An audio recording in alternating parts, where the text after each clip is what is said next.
Welcome दोस्तों।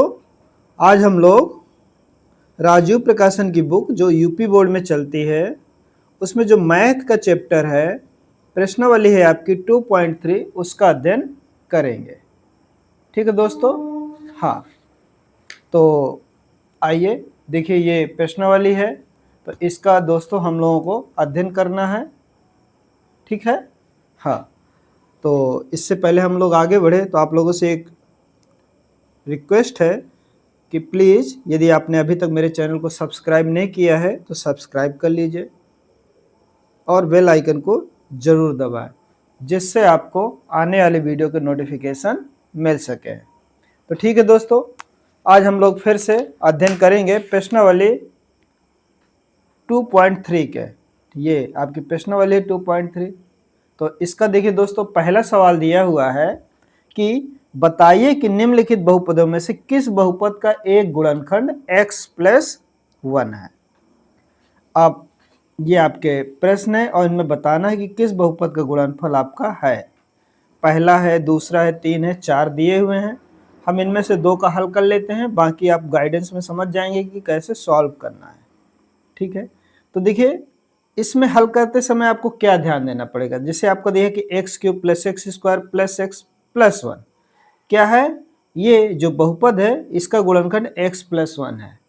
तो यदि ऐसा दिया हुआ तो हम इसको सिद्ध करेंगे कि यदि x+1 बराबर 0 कर देंगे और x बराबर -1 और इसका मान रखेंगे इस बहुपद में, यदि इसका मान रखने पर इस दिए हुए बहुपद का मान 0 हो जाता है तो क्या मान लेंगे कि ये है, अन्यथा नहीं है। ठीक है। तो चलिए दोस्तों सॉल्व करते हैं। सबसे पहले हम लिखेंगे प्रश्न को कि पहला ही है हमारा। ध्यान से देखेंगे तो क्या लिखा हुआ है पहले में, ये लिखा है x³ + x² + x+1 और हमको चेक करना है कि बताइए कि क्या x+1, क्या दोस्तों x+1 इसका गुणनखंड है कि नहीं है।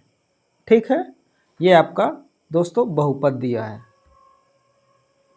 ओके, तो लिखेंगे दोस्तों कि जो आपका गुणनखंड दिया है, क्या दिया है, x+1, तो बराबर हम मान लेंगे कि ये 0 है। तो x बराबर क्या दोस्तों, बराबर को उस तरफ 1 जाएगा तो -1 दिए गए बहुपद में रखने पर,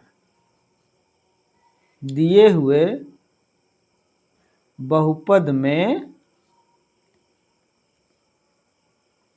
रखने पर, और यदि दिए हुए बहुपद में x बराबर -1 रखने पर ये इसका मान 0 हो जाता है तो हम कहेंगे कि x+1 दिए गए बहुपद का एक गुणनखंड है, अन्यथा नहीं है। अब देखिए दोस्तों, यहाँ पे ध्यान से देखेंगे क्या रखना है, तो -1 का क्यूब कर देंगे प्लस x² है तो -1 का स्क्वायर हो जाएगा प्लस माइनस का 1 और प्लस का 1। अब ध्यान से दोस्तों देखेंगे, -1 का क्यूब करेंगे तो कितना आएगा, -1 का 3 बार गुणा होगा तो आप जानते हैं कि जब 3 बार आएगी कोई संख्या, माइनस भी 3 बार आएगा तो माइनस में आ जाएगा, तो ये हो जाएगा -1 ही। यहाँ माइनस का स्क्वायर होगा, 1 का स्क्वायर होगा तो क्या हो जाएगा, +1 आ जाएगा। यहाँ पे दोस्तों माइनस है, ये प्लस है, जब ब्रैकेट खुलेगा तो ये -1 हो जाएगा और ये +1। तो देखिए ये माइनस का 2, ये प्लस, तो इस तरह करके ये प्लस माइनस कट के बराबर क्या हो जाएगा दोस्तों, बराबर हो जाएगा 0। तो लिख देंगे चूंकि x बराबर -1 रखने पर बहुपद का मान 0 हो जाता है, 0 हो जाता है, इसलिए x+1 दिए बहुपद का क्या है दोस्तों, गुणनखंड है, गुणनखंड है। ठीक है दोस्तों। तो इस तरीके से हम इसको सॉल्व कर लेंगे। अब देखिए दोस्तों, अब इसके अलावा इसमें ये 3 प्रश्न और है, तो देखिए इसी तरह इसमें भी आप -1 रख के चेक कर लेंगे, इसमें भी चेक कर लेंगे। मैं आपको चौथा बताता हूँ, ठीक है। हाँ, तो इसको हम नोट करेंगे। चौथा है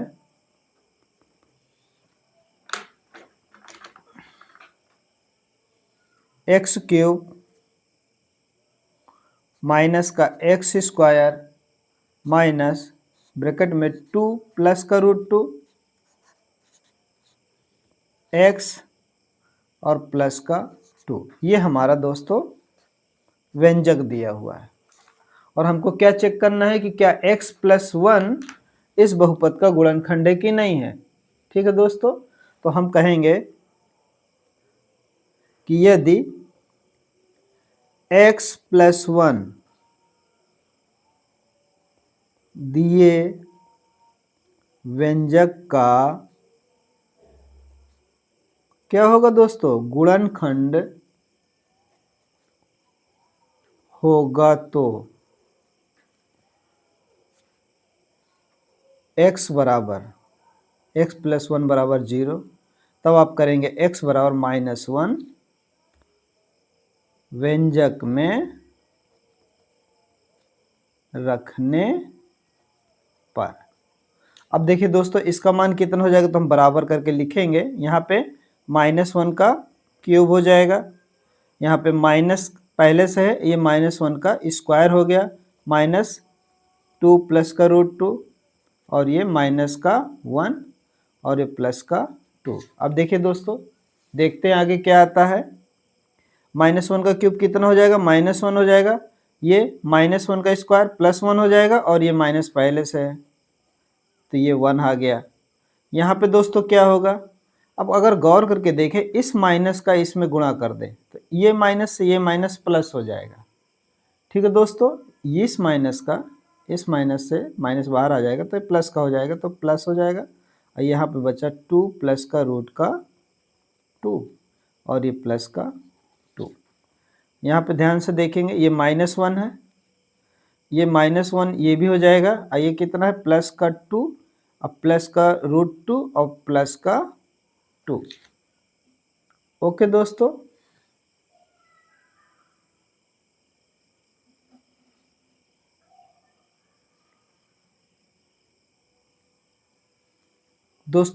जो हमारा प्रश्न है, यहाँ पे √2 दिया हुआ है, हमने गलत किया है इसलिए यहाँ पे √2 है। तो ध्यान से देखेंगे, ये -1 ये -1 ये बराबर हो जाएगा माइनस का 2, ये प्लस का 2,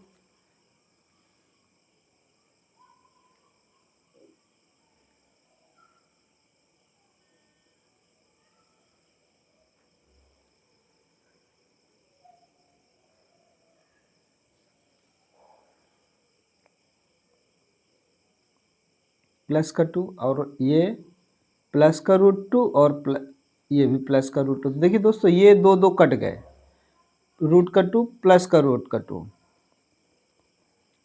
तो ये बराबर हो जाएगा 2√2।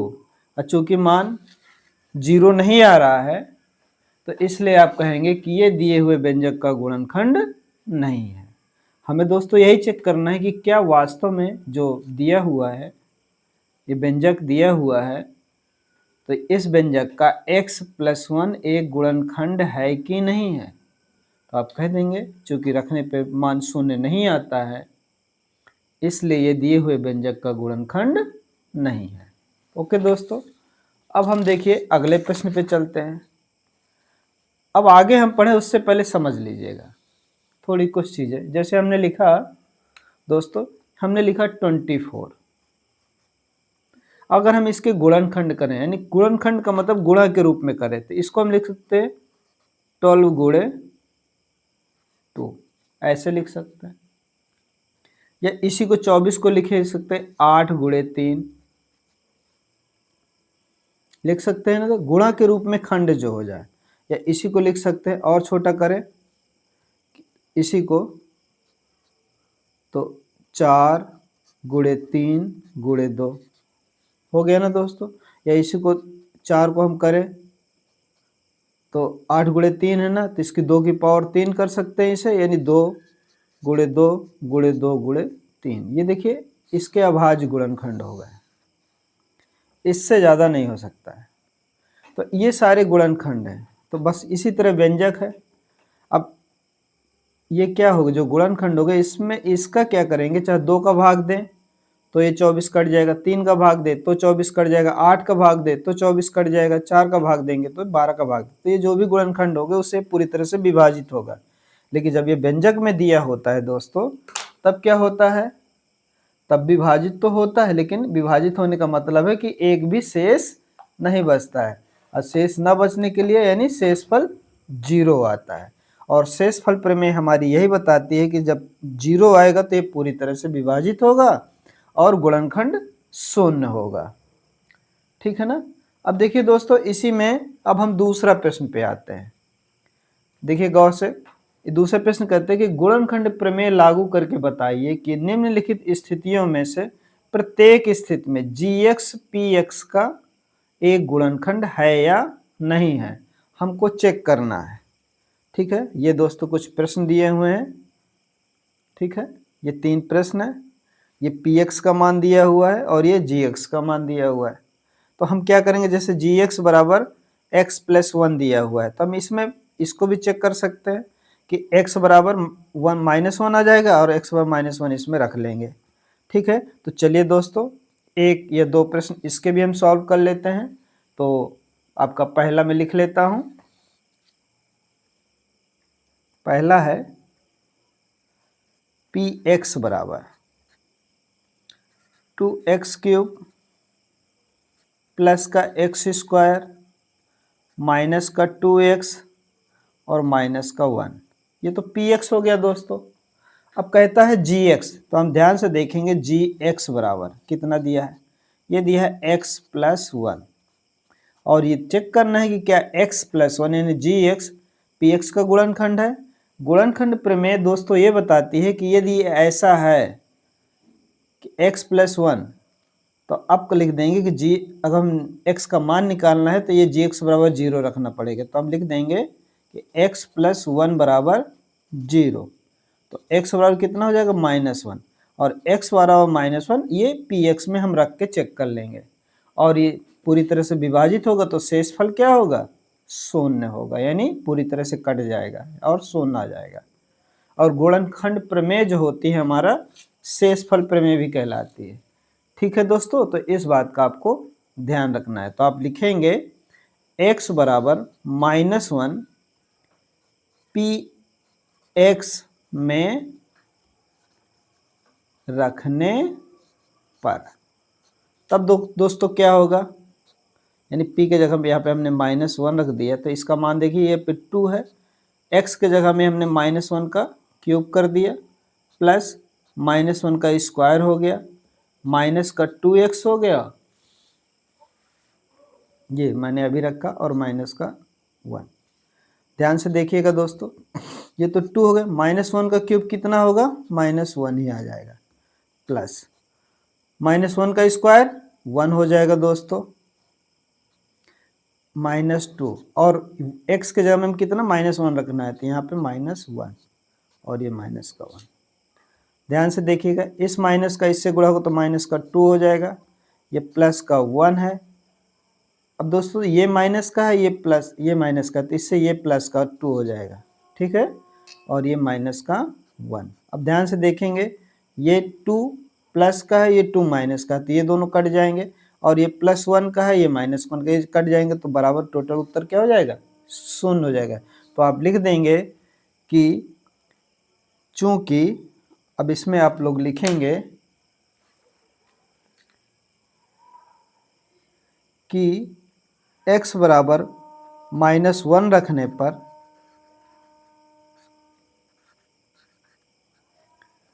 px का मान 0 हो जाता है,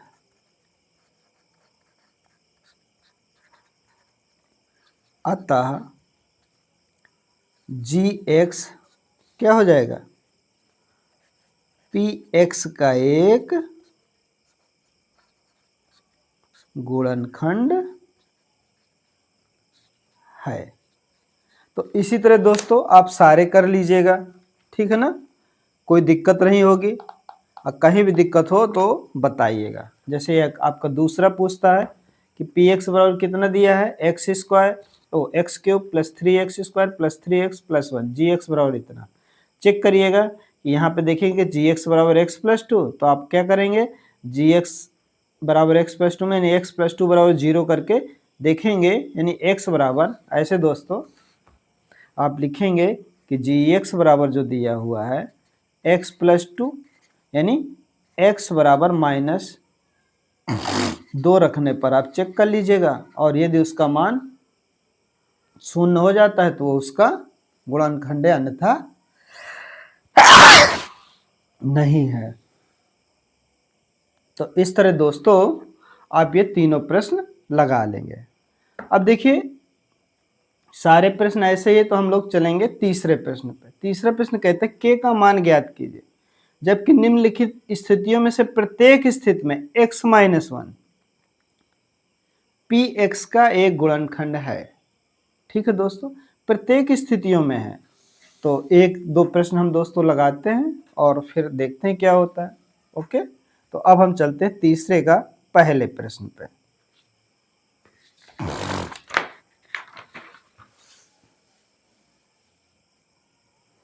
दोस्तों तीसरे का पहला दिया हुआ है पी एक्स बराबर कितना दिया हुआ है,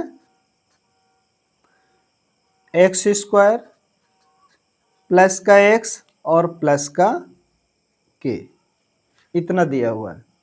और कहता क्या है, लिखेंगे चूंकि x माइनस 1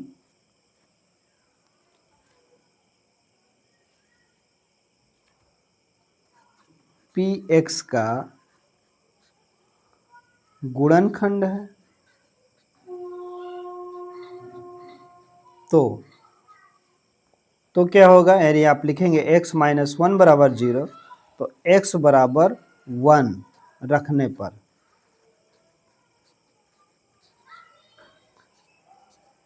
पी एक्स बराबर क्या हो जाएगा, 0 हो जाएगा। ठीक है दोस्तों, तो यहाँ पे हम ध्यान देंगे कि एक्स स्क्वायर प्लस का एक्स प्लस का के बराबर पी एक्स दिया हुआ है, तो यहाँ पे x बराबर 1 रख दीजिए, तो 1 का क्या हो जाएगा, स्क्वायर प्लस 1 प्लस का के बराबर 0। 1 का स्क्वायर दोस्तों 1 हो जाएगा, प्लस ये 1 है ही, और प्लस का के बराबर हो गया 0। 1 1 2 प्लस के बराबर 0। तो यहाँ पे क्या करेंगे, इस 2 को हम इस तरफ भेजना है, तो के बराबर दोस्तों कितना हो जाएगा, ये हो जाएगा माइनस का 2। आप जानते हैं ना कि जब हम लेफ्ट हैंड साइड से राइट हैंड साइड भेजेंगे तो चिन्ह बदल जाते, यहाँ पे प्लस का है तो यहाँ पे माइनस का। तो इस तरीके से इसका मान कितना आ गया दोस्तों, के का मान आ गया माइनस का 2। ओके दोस्तों, अब हम चलेंगे अगले सवाल पे। ठीक है दोस्तों, इसी तरह दोस्तों आपको सारे प्रश्नों को सॉल्व करना है और बहुत ही आसानी से आप सॉल्व कर लेंगे। हाँ, अब देखिए दोस्तों यहाँ पे हमारा है अगला प्रश्न, ये पी एक्स 1 हो गया, ये पी एक्स, इसमें भी हम के का मान निकाल सकते हैं, और ये तीसरा है और ये चौथा है, ये रूट में है। तो दोस्तों चलिए मैं इसी को देख लेता हूँ, रूट वाला, ये भी रूट में है, तो दूसरे और तीसरे में से कोई एक सवाल हम लगा लेते हैं। ठीक है, तो चलिए दोस्तों तीसरा ही लगा लेता हूँ मैं। तीसरा दिया हुआ है पी एक्स बराबर के एक्स स्क्वायर माइनस का रूट का 2x और प्लस का 1। और क्या दिया है दोस्तों, लिखेंगे चूंकि x माइनस 1 इसी व्यंजक का यानी किसका, पी एक्स का गुणनखंड है। ठीक है ना दोस्तों, जब इसका गुणनखंड है तो x बराबर 1 रखने पर,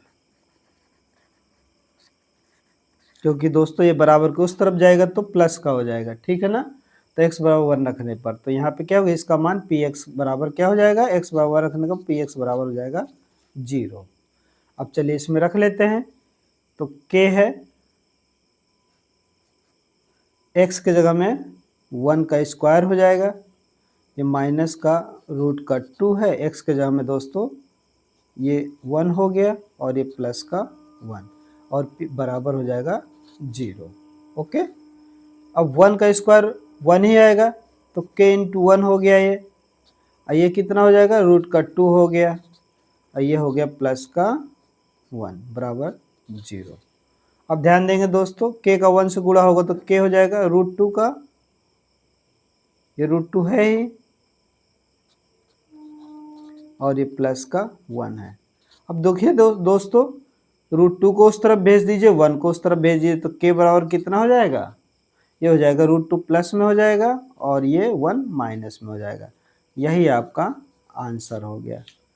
ठीक है दोस्तों, तो इस तरीके से आप दोस्तों सारे सवालों को आसानी से सॉल्व कर लेंगे। ठीक है ना दोस्तों, अब हम चलेंगे दोस्तों अगले सवाल पे। देखिए चौथे में दोस्तों क्या कहता है, चौथा कहता है कि इसका गुणनखंड करना है।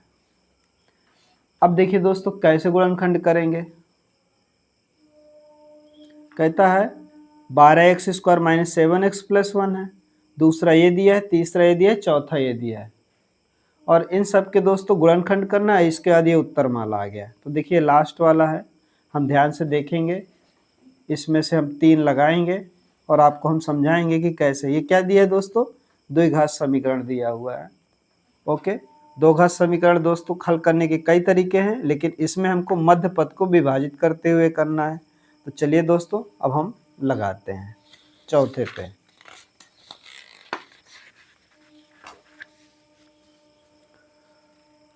तो दोस्तों चौथा है, चौथे का पहला दिया हुआ है, लिखा है 12x स्क्वायर माइनस 7x और माइनस का प्लस का 1। इसका दोस्तों हमें गुणनखंड करना है। ठीक है, तो देखिए ये व्यंजक दिया हुआ है। अब देखिए इनको हल कैसे करते हैं दोस्तों, ध्यान दीजिएगा, हमें लास्ट पद पे ध्यान देना होता है कि कितना लिखा है, 1 लिखा, और यहाँ पे कितना है 12। एक्स स्क्वायर का गुणनखंड भी देखेंगे तो एक्स स्क्वायर का गुणनखंड कितना है 12, इनका आपस में गुणा करेंगे तो 1 और 12 का गुणा करेंगे तो कितना हो जाएगा दोस्तों, 12 हो जाएगा। अब ध्यान देना है कि जो ये 7x दिया है इसको हमको इस तरीके से विभाजित करना है कि इनका यहाँ पे ध्यान देंगे दोस्तों, क्या लिखा है प्लस और यहाँ पे माइनस, तो यहाँ पे प्लस लिखा है तो यहाँ पे ध्यान दें, इसको इस तरह विभाजित करें कि इनका योग कितना है। अगर यहाँ पे प्लस लिखा है तो प्लस आना चाहिए, इनका योग 7 हो जाए। यानी इस 12 के हमें ऐसे गुणनखंड करना है, 2 ऐसे गुणनखंड करना है, क्योंकि दो घात वाला समीकरण है तो 2 ऐसे गुणनखंड करना है जिनका योग, यहाँ पे प्लस लिखा है, योग कितना हो जाए 7 हो जाए। तो आप देखेंगे इसको हम 4 गुणे 3 कर लेंगे तो इसका गुणा तो इतना आ जाएगा और योग करेंगे तो दोस्तों कितना आ जाएगा 7 आ गया है ना। चलिए अब देखिए, तो इसको 7x को कैसे करेंगे, यानी 4 और 3x में हम डिवाइड करेंगे तो ये हो जाएगा 12x स्क्वायर माइनस, डायरेक्ट भी कर सकते हैं 7x को कि माइनस का 4x कर लीजिए, माइनस का 3x कर लीजिए और प्लस का 1 कर लीजिए, हो जाएगा ना। इनको करेंगे तो टोटल 4x और 3x मिलके 7x हो जाएगा। अब ये हो जाएगा 12x स्क्वायर माइनस का 4x, हमने फिर से वही लिख दिया, माइनस का 3x प्लस का 1। अब ध्यान देंगे, देखिए इनके गुणांक में क्या है, यहाँ पे 4 है तो दोनों से हम 4 कॉमन ले सकते हैं और एक x कॉमन ले सकते हैं। तो 4x का इसमें भाग देंगे तो यहाँ पे 4 का 12 में देंगे तो यहाँ पे 3 हो जाएगा और x से एक x की घात कम हो जाएगी और यहाँ पे 4x में 4x का भाग देंगे तो 1 आ जाएगा। अब ध्यान देंगे दोस्तों, यहाँ पे कितना है, यहाँ पे हम -1 ले लें, -1 कर देंगे तो -1 का इसमें है तो इनके चिन्ह बदल जाएंगे, -1 का माइनस का 3x में भाग देंगे तो क्या हो जाएगा 3x हो जाएगा और इस माइनस से ये माइनस का हो जाएगा तो ये हो जाएगा माइनस का 1। ठीक है दोस्तों, इसको ध्यान दीजिएगा। अब यहाँ पे 3x माइनस 1 हो गया और इस पार्ट में भी 3x माइनस 1 है, यहाँ पर भी 3x में, दो पार्ट में आ गया तो यहाँ पे हम क्या करेंगे 3x माइनस 1 कॉमन ले लेंगे तो यहाँ पे बचेगा 4x, भाग देंगे जब 3x माइनस 1 तो ये ये कट जाएगा 4x और यहाँ पे माइनस का 1 बचा। तो इस तरीके से इसके गुणनखंड हो जाएंगे। तो क्या लिख सकते हैं, आप लिख सकते हैं कि 12x² माइनस 7x प्लस 1 के गुणनखंड है कितना, 3x माइनस 1 और 4x माइनस 1। ये आपका आंसर आ गया। ठीक है दोस्तों, अब हम दोस्तों अगला सवाल लगाएंगे। अगला, चलिए एक प्लस वाला ध्यान दे लेते हैं। इसमें दिया है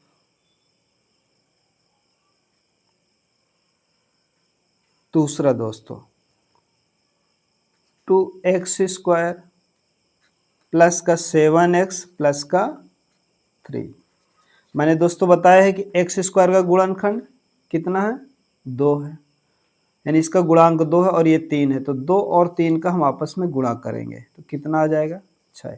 अब हम इस 6 को ऐसे विभाजित करना है, यानी 6 के ऐसे करना है जिनका योग, यहाँ पे ध्यान देना है कि यहाँ पे क्या कौन सा चिन्ह है, प्लस। तो जिसका योग कितना आ जाए, इस 7 के बराबर आ जाए, 2 गुणन का। तो अगर हम करेंगे कि 6 गुणे 1 तो बराबर तो 6 आएगा, इनके अंकों का योग करेंगे तो 7 के बराबर आ जाएगा ना। तो ये जो 7 को हम डिवाइड करें, कैसे करेंगे, ये इस रूल के थ्रू दोस्तों होता है। इसको आपको याद रखना है। ऐसे नहीं कि आपको 2x प्लस 5x रख दें, 4x प्लस 3x रख दें, नो, ऐसा बिल्कुल नहीं करना। पहले x² के गुणांक लेना है और इसके बाद जो अचर संख्या ये दिया है इसको लेना है और इनका गुणा करके देखेंगे कितना हो गया, 6 हो गया। अब हम क्या करेंगे, 6 के ऐसे गुणनखंड करना है जिनका योग, यहाँ पे प्लस है ना, योग कितना है, 7 के बराबर है। ठीक है दोस्तों, अगर समझ में ना आए तो आप इस वीडियो को 2-3 बार देखिएगा तो आपके समझ में आ जाएगा। ठीक है, तो अब ध्यान दीजिएगा, इसको हम यहाँ से लगाते हैं कि 2x² प्लस, तो इसको किस में 6x प्लस x, यानी हो गया ना तो फिर दोस्तों 7x प्लस 3। अब देखिए इन दोनों में क्या कॉमन है, गौर करके अगर आप देखेंगे दोस्तों, यहाँ पे हमने 3 है, ध्यान दीजिएगा। इन दोनों में देखिए तो 2 कॉमन है और x भी कॉमन है, तो 2x का इनमें भाग देंगे तो यहाँ पे x से x बचेगा, 2 गायब हो गया। यहाँ पे 2x का 6x से भाग देंगे तो यहाँ पे बचेगा 3। यहाँ पे दोस्तों किससे भाग देंगे, x प्लस 1 आ जाए तो यहाँ पे प्लस 1 का भाग देंगे तो x प्लस 3 हो जाएगा। हो गया ना दोस्तों। अब क्या करेंगे, हम x प्लस 3 कॉमन ले लेंगे तो यहाँ पे क्या बचेगा, 2x और यहाँ पे प्लस का 1।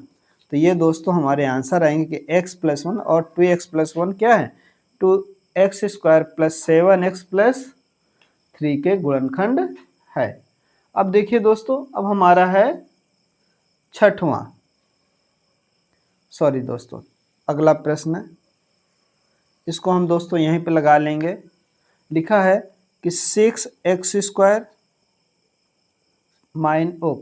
प्लस का 5x और माइनस 6, ये आपका तीसरा है। इसके हमको ऐसे गुणनखंड करना है, 2 गुणनखंड करना है। क्या क्या करेंगे, तो देखिए पहले हमने बताया इसका गुणांक 6 है और ये 6, दोनों मिलाएंगे तो कितना हो जाएगा, 36 हो जाएगा, यानी 6 गुणे 6 करेंगे तो 36 हो जाएगा। अब हमें 36 के दोस्तों ऐसे गुणनखंड करना है, यहाँ पे माइनस है तो जिनका अंतर कितना आ जाए, 5 आ जाए।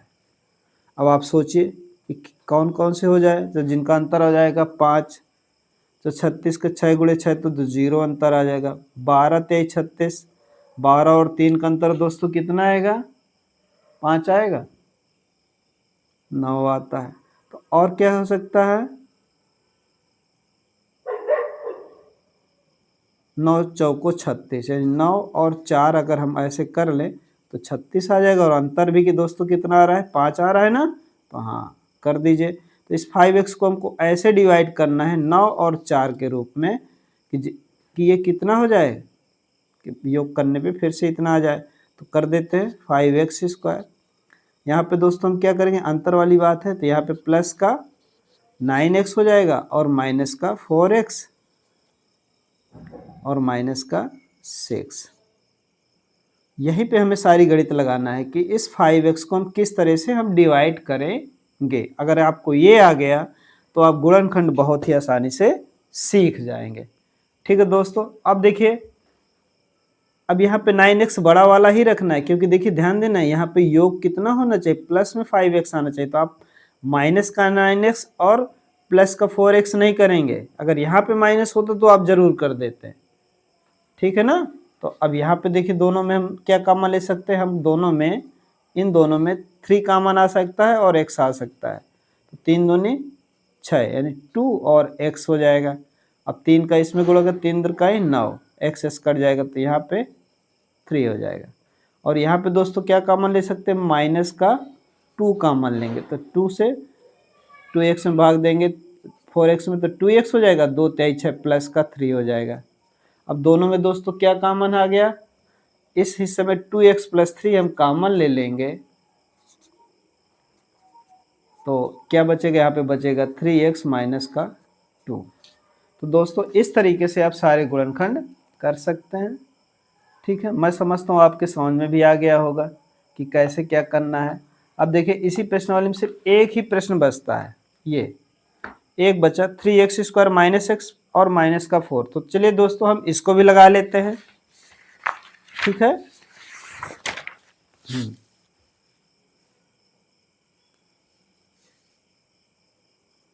कि 3x स्क्वायर माइनस का x और माइनस का 4, इसके गुणनखंड कैसे करेंगे। तो सबसे पहले दोस्तों बताइए क्या करेंगे, हम इस 3 और 4 का, ये चौथा प्रश्न है, 3 और 4 को क्या कर लेंगे, गुणा कर लेंगे, तो 12 आ जाता है। और 12 के अब हमको ऐसे गुणनखंड करने, तो यहाँ पे कौन सा माइनस का चिन्ह है कि जिसका अंतर कितना हो, x का गुणांक कितना है दोस्तों, यहाँ पे कुछ नहीं यानी 1 है, 1 है। तो आप लोग यहाँ पे 3 और 4 पहले से दिया है, तो यानी हमें इसको 4 और 3 में डिवाइड करना है, कि गुणा करेंगे तो 12 आ जाएगा, अंतर करेंगे तो 1 आ जाएगा। तो अब यहाँ पे ध्यान देंगे, देखिए माइनस का हमको x लाना है, तो यानी 4 को हमको बड़ा करना पड़ेगा और इसको छोटा करना पड़ेगा। या एक तरीका तो ये है कि 4 सही तरीका कि ऐसे करें, हमको क्या करना है, 4 और 3 का अंतर कितना लाना है, x, तो यहाँ पे लिख दीजिए 4 और 3 का अंतर आ जाएगा। आ गया ना, देखिए दोस्तों ये, अब इसका x का अंदर गुणा कर दीजिए और ये माइनस के कारण इनके चिन्ह बदल दीजिए, 3x स्क्वायर माइनस, तो x का होगा, ये x का अंदर तो 4x माइनस का 3x और माइनस का 4। ठीक है दोस्तों, अब इसके बाद ये तो 3x स्क्वायर है, ये माइनस का 4x हो जाएगा, और इस माइनस से ये माइनस है तो प्लस का हो जाएगा, 3x माइनस का 4। अब देखिए दोस्तों इन दोनों में क्या कॉमन ले सकते हैं, इसमें अगर हम देखें तो x कॉमन ले लें और तो कुछ नहीं, तो यहाँ पे क्या बचेगा 3x, और यहाँ से x कट जाएगा, माइनस का 4 बस बचेगा। और यहाँ पे दोस्तों हम कितना ले सकते हैं कि 3x प्लस 1 आ जाए, तो ये तो पहले से ही है, तो सिर्फ 1 ले लीजिए, 1 का इसमें भाग देंगे तो कितना आएगा, 3x माइनस का 4 आ गया ना। अब हम क्या करना है, 3x माइनस का 4 और कॉमन ले लीजिए, तो यहाँ पे बचेगा x और प्लस 1।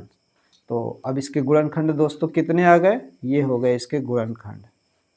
तो मैं समझता हूँ आप लोगों को गुणनखंड करना आ गया होगा। और इस तरीके से जो आपकी प्रश्नावली है, कौन सी प्रश्नावली दोस्तों, 2.3